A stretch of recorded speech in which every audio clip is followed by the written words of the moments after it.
Hi, my name's Dave Birch and I'm the Managing Director of smartAR.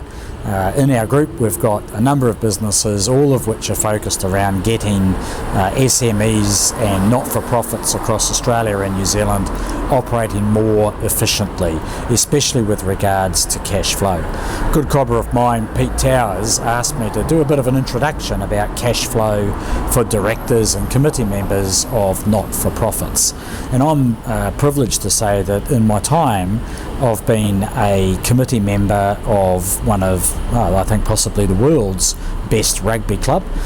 Similarly so, I'm very active within Rotary, and I know some of the challenges that the not-for-profit sector have. I'm really not certain whether it's by good luck or design when you're running a not-for-profit.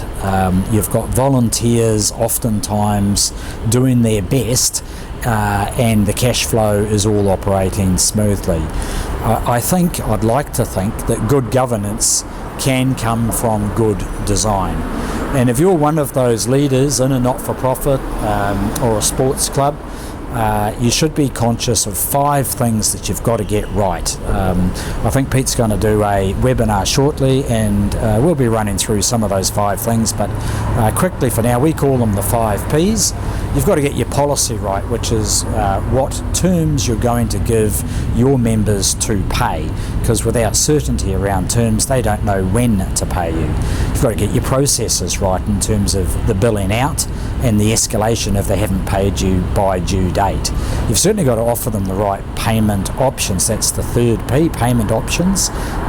In lots of cases, sports clubs don't offer credit cards, but in fact lots of people love to put it on the credit card. Sometimes that's because they get their points. So have a think about your payment options. The 4th P is people. Does anyone really like chasing slow payers? Well, lots of people don't, and that's okay, but if you don't like it, get someone else who does like it, because you need to have a nice friendly voice following up the slow payers when in fact they don't pay. And the last P is priority. If it becomes one of those squeezed in jobs that people can do when they get around to it, chasing slow payers often never in fact happens. So those are the 5 Ps. We'd love to go into those a little bit more detail on Peter's webinar. For now, I'd just urge you to get serious about chasing slow payers and cash flow until it becomes a priority. It will be one of those things that you'll think about getting to. It'll niggle and nag, and finally it will catch you out one day, because as we all know, cash is in fact where it's at. It's what drives not only small businesses but charitable organisations and not-for-profits as well. And look, when you do get around to that decision making, you can study and learn how to do it yourself. You can perhaps find the perfect resource already existing within your organisation, or as another option, you can in fact outsource that to experts who know what they're doing and can get you results quickly.